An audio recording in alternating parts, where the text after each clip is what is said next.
Another beautiful day, and you're welcome to Time with Rida. My name is Farida. As usual, we talk about pressing issues and everything that has to do with the society.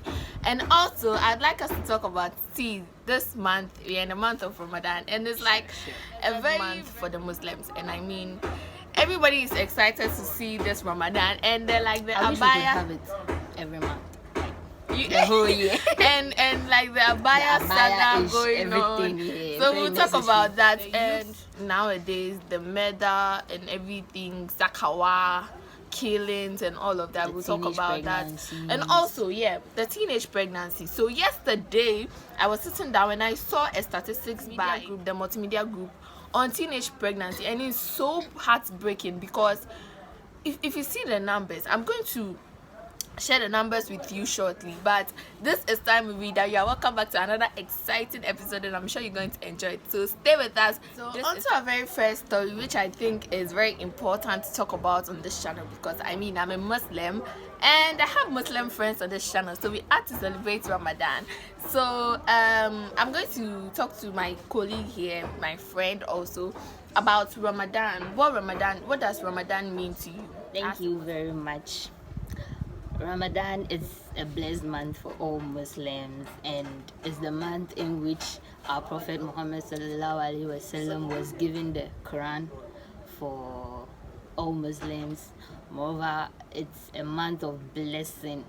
I mean, double blessings. If it is Quran you read, you have to read it multiple times to get Allah's blessings. And it's a month of forgiveness.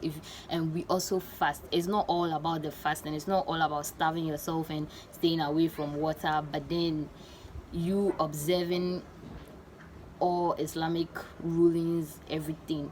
So I think it's a month all Muslims actually like. Yeah, we look forward to. Okay. But as for me, I wish we could have Ramadan. I'm not serious. As in, I want Ramadan every day. I want to fast every day. I'm serious. Tell us what the do's and don'ts are in the month of Ramadan. Alright. So, with Ramadan, you have to read the Quran regularly, observe your prayers, give sadaqah, observe Laylatul Qadr. That is the night of decree. You need to observe these prayers at the last 10 days of Ramadan, and then you have to abstain from food and water, abstain from sex. It should be more of ibadah. So basically worshipping all the time. It should be all about worship. So what are you to expect? You know, after Ramadan there's Eid. So what are you expecting this Eid? It's like, even before Ramadan started, the Abaya saga had already started before Ramadan. So, like, what are you expecting? I'm expecting the normal thing, just the normal Sarah. But I think this year, as Eid, I said that it's going to be all about fashion everywhere, because everybody is like, I want to wear this dress, I want to wear these shoes, I want to do this kind of makeup, I want to have this bag, and like that's the trend. But hey, you should know that you have to go to the prayers ground, pray, come back home. If you have anywhere to go. If you have family members to visit them. Yeah, on Eid day you're supposed to look good. That one, no doubt about it. But hey, you should do it moderately. You shouldn't look, some people try to look good. See, sometimes if they make noise about things like this, it doesn't really come on. Exactly. So maybe a lot of people would rather go and wear cloth instead of wearing their abaya. So we are yet to see. Exactly. We live to see, hopefully. For me, I don't see it to be very necessary. Just wear what you are comfortable with. Because I think this is also part of the pressures that we give onto people. I mean, maybe everybody will go and look for abaya to wear. I don't see this whole saga thing to be very necessary. It's so not important, because someone will go to the extent of borrowing money, someone going sleep with someone and get the money. It wouldn't be necessary. See, Eid is about the prayers. After prayer, sure, you have to look good. Yes, that one. If you have new clothes, you can wear them. If you have old clothes, you can still wash them, iron them, look good. My sister, my brother, look good. Iron them and wear it. You don't necessarily have to buy new one. See, do you know the number of times we've repeated clothes? But it's still cool, of course. But On Saturday, you don't have to repeat clothes, please. Listen, if you have an old dress, let's say this year you don't have money to buy a new one, and the old one is still there. Sure. My sister, my brother, don't give yourself unnecessary pressure. Make sure you don't wear regularly. Yes. You can't so you wear just what pick it, wearing in the house. Iron it, jump into it. My sister, my brother, go and pray. And trust me, someone will sit somewhere and admire you. Like, you don't know. Maybe your future boo is there. Not even that. But hey, like, I see. You guys should stop this Abaya saga shit. But you see, because last year people want to infuse last year, and then I just hope the president doesn't come and say, Ronaldo will shock you. Will like we're in the house, surprise you. A day before Salah, you come and tell you he wants to address the nation. Please, please, like you guys, let's calm down. Let's do things in moderation. Let's do things in moderation. Calm down. Yeah, we all missed it last year, and we really want to have a good one this year. But that doesn't mean we should put ourselves in some tight corner. You get it? So, my sisters and brothers, let's do things right. So, onto some very disheartening story. I mean, when I first heard the story, I was really sad. I didn't know what exactly transpired, but I felt like, God, where is the nation going to? Like, what is happening in the world? I was literally scared. And so a few months ago, about a month ago, I think, a 10-year-old was murdered by his peers, by one 17 and 16-year-old boys, and I think this is like really sad. It was blamed on the media, people saying that the kids are watching it on the media, they are watching people, spiritualists come to portray their things on TV, but I don't really know what to think. Let me ask Nafisa, what do you make of the whole? It's heartbreaking because I don't know what these little boys want, that they'll have to kill their friends and their friend actually, but I think it's because of money. Yes, because how can you just go and they said it's because of money, and that they watched it on television. Exactly. And I think we should blame the media too, because if they gave they actually give this ritualists the chance to come and advertise. Let me put it that way. So if you don't give them the chance to come and advertise, there's no child anywhere going to watch that thing. You see, because now all the channels, that's what you see. You turn on your TV, this channel is telling you that, and you see one ritualist there telling you to bring an amount of money, you double it for you. Someone will tell you to do this, you get double money. Like, I mean, how is that possible? If you want money, work for it. If you can't work for it, don't you think in a way it's individualistic? Because I mean, if you've tagged your mind that this is not going to move me. I mean, if you see your friends driving a Bugatti and then you don't want to drive a Bugatti, I mean, you are not interested, or you've not worked for a Bugatti, why then would you go and kill someone for a Bugatti? Yeah, that is where the pressure sets in. It's unnecessary pressure that we put on ourselves. We see it that, okay, this person has done it, I have to do it, and I have to do it so that the person will see that I can do it better than him or her. Don't you think this peer pressure, whatever, is getting out of hand? Exactly. Why would a 10, 17, 16-year-old boy go and murder someone for money? Like, how much are you going to make? How much are you going to make? How long are you going to spend that money? No, how long are you going to spend that money? And these children, I kept asking myself that, how were they going to tell their parents that I got this money? And I heard it was one of the boy's father who sent the boy to the police station, and exactly, he had every right to do that. No, the fact that your son didn't do it. Yeah, he has every right. When you are my son and you didn't do, you don't do your things right, I'll have to show you the right path. The fact that you are my son doesn't mean you are above the law. No, you should face it. But this is sad, like the saddest thing I've heard all year. Yeah. So apart from the COVID deaths, like COVID killing people, we are also killing our fellow human beings. Exactly. Like, because of why? money, luxurious Why? things that will definitely die and leave behind. This is what we are fighting for. We are not fighting on how to make ourselves better Do you people. think we've not really done it in terms of counseling? Because most schools in the school, no one goes to the counseling department or something. Even me, Like, I have to admit this, way back in high school and even in tertiary at the moment, we have counselors around, but we all don't see the need to go to them because, I mean, we actually don't see what they do. So we don't. true, in a way. And you see, sometimes you don't expect the person to come. Sometimes you should also go out there, bring up something, engage them in some sort of conversation. They're supposed to have like conferences. They should have this kind of interactions, you see. And I mean, when you have that kind of interaction, you can figure out what. If you should have interactions with them, you can figure out what kind of perceptions they have about stuff. You get it? So I feel the counselors too are relaxed. They are not doing their work. And from the house too, you see, lately everyone is rushing for money. Our parents, everyone, they leave kids at home and they are so busy at work. They don't really, have the time to check what goes on in the house. You see, no matter how many hours you spend at work, how busy you are, you should have time for your children at all costs. You see, your children should matter to you, no matter the kind of work you are doing. Try and find a little time for your children, because while you are at work, you don't know what goes on in the house. Get it? Yeah. But is prison able to change like all of this? Because the sure. children are supposed to be sent to jail. Of course. Is it going to really change them?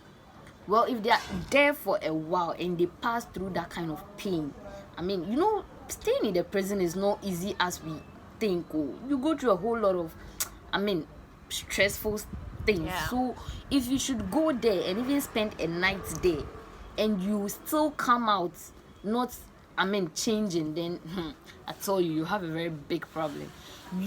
When you go there, you should definitely change, because the kind of treatment you get there is nowhere near what you always have at home. You get it? Yeah. So it should always be a turning point for us. So linked to this societal issue and stuff, like about the youth, multimedia group did a regional breakdown of teenage pregnancies in 2020, and the region with the highest number is 17,802. That's the highest number in Ashanti region, and then the lowest number, which is in the Hafu region, is 2,625. And that's the lowest and that's the highest. Imagine the total number. That's going to break your heart. I don't really know. Fisa, could you tell us? You're a youth, you are an adolescent, you're growing of the parents, the girls, the boys, the men who impregnate them. Whose fault is it? And of late, it looks like a very, very normal thing to do. Like, if you are pregnant, you are 17, you are pregnant, it's normal. You are 18, you are pregnant, it's normal. It's so like, cool. Yeah, it's not like, people will be happy for you, stuff. Yes. Like, gone are the days where when you are pregnant, you'll be scared to come home and all of that. Yeah, but now So, they come. whose fault is it? Okay. Like, is it society? Is it our mothers, our fathers, our brothers, our sisters? Whose fault is it? Well, with this issue, you can't point out one person. True. Everybody has a fault, you see. Because, okay, let me take it one after the other. Let's start with parents. Your first sexual education should be from the house. But let's be honest with ourselves. Our parents see it to be some kind of weird talk. That why would I think when it comes to the parents, they feel like you have to get to a certain point before like you're able to talk about that. But I don't know. But that notwithstanding, you still have to teach the person. See, when the person attains age 10 going, start talking to them, start telling them stuff. Because right now, not in an African home. Because right now, it doesn't look like there is any child. there are no children. Let me put it that way, in the sense that the person even knows everything before you come and tell them. So I think the parents should sit with their children, have this kind of discussion. I mean, have this friendly talk. Oh, my son, my daughter, at this age, you see this, you see that, you start developing this, you do. You see, you have to have that kind of interaction with them, else they'll go wayward. Secondly, let's come to the boys. Well, only God knows what they actually tell the girls. Because, oh yes, one girl will just get pregnant, and when you go and find out the reason who behind the guy it, is, and then sometimes they normally, I don't know, you look they at the get guy, very you look at the irresponsible lady, people impregnating you them. know, you look never at the guy. Sometimes you wonder what the guys tell them. Let's come to the ladies too, and it's like ladies of today, they don't want to sit, learn. I mean, have some level of education, get some work and do, get some money and take good care of yourself. They feel when the guys are always giving you the money and I mean all the luxurious things, then you are on top. And you see, we crave for unnecessary things. There are some ladies that want to buy everything that's on the market, and it's so not necessary. It's not nice.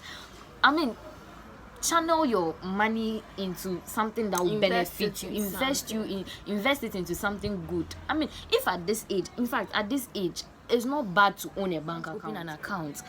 This piggy bank and piggy bank and this susu we all box used to have susu in boxes. fact, it will surprise you to know that at my age, I'm not too grown though, but I still do it. But you see, we do spend this at time. But you see, we'll all be thinking, oh, it's something of the past. Right now, it will be best for us to be chaste at this age. But I feel like all the values that that was inculcated into us, you can't do certain things. Like people have grown wings. You know, they've guts. Been given the freedom to do like everything. Exactly. Having a boyfriend is like okay. You are like, what exactly are they thinking? It's like we've thrown our values away. We've thrown everything away, and can I chip in something? It's this hard. So you see, right now we have this kind of perception that we are 18, we can do whatever we want, but it is so not true.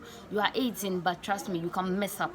You are 18 and you can do something big for yourself, but the choice is in your hand. And it's like it's at that age that we actually do a whole lot of nasty stuff. Yes, you see, right now people are in relationships, everything, but I'll advise that I'm saying people others are in relationships, but I would say that you should practice chastity. I mean, total abstinence. Don't even start something, because from what I've heard or read before about, or what I've heard about sex, I heard it's addictive. You see, so why would you go and start something you know wouldn't end well? Where the world has gotten to, I mean, things are happening, things are changing. I mean, you can't allow yourself to get pregnant just like that. Generally, what do you think we should do about this? Because it's becoming like a norm, like something that is normal. Well, I really want to say about this thing, the long and short of it all is that we need more of this education. I mean, the education is not reaching where it's supposed to reach. You see, this sex education is not reaching where it's supposed to reach. I mean, those in the remote areas and the whole, and it's like those that actually get themselves into this teenage pregnancy, they are from deprived areas and a whole also. Oh, now even in the cities. Yes, and I'm saying that right now, even in the cities, everywhere, like it's everywhere. So I think the education that we are having is not enough. They should add more. And you see, I am saying that before you are given contraceptives, you are given these pills and all of that, like there should be some kind of checks done. You see, reason behind you going, I think it's like you are intruding into the person's privacy, but with some level you have to do that, because the youth these days, people are taking stuff. People are actually taking stuff. I mean, this conversation is very large. I think we'll have to find time to it wouldn't end into it. If you are supposed to talk about it into details, I don't think we'll end today, because it's very deep. I mean, I'm a youth. I'm a teenager, and when I see certain things, I'm like, God, why? Like, how can't I also think of that? Like, I'm not saying I should do it, but it doesn't even cross my mind to do certain things. I mean, this is a story that we will continue to talk about because it's affecting a lot of girls. A lot of lives are truncated because of this, and I'm not sure it's the best thing for you. But Nafisa, your last words. Well, all I can say is that let's be focused. Let's plan ahead. Because right now, time waits for no man. Time is not waiting for anybody. So if you have the chance to do something, do it, and do it very well. I mean, set plans for yourself. You can't always wait for someone to come and do something for you. You can start doing things for yourself. If you can do it now.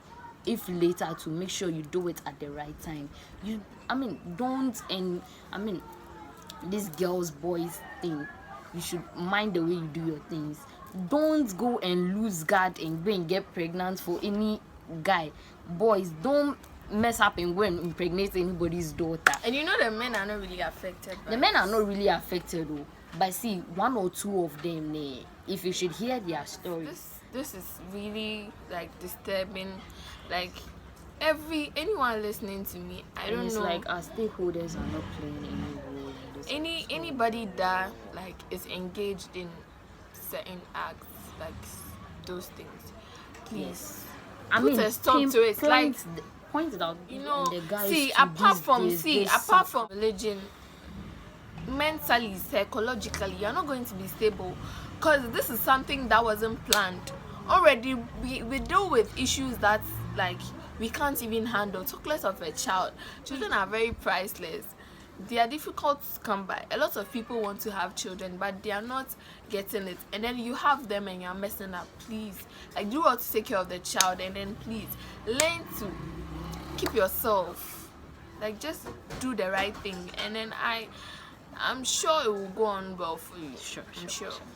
So yeah, that's notes. Thank you very much for watching Time with Me. That will come your way another time with another. Subscribe. Make sure you like. Make sure you have done all the good things. The subscription is very free. Like, you're free to subscribe. So please make sure you're subscribed on the channel. Down below, and make sure you comment. No. So if you don't subscribe to this channel, what else do you want? What else do you want? Subscribe. Oh. Okay, so please make sure you subscribe, make sure you like, make sure you share. Please comment below any topic you want us to talk about, and thank you. Bye bye.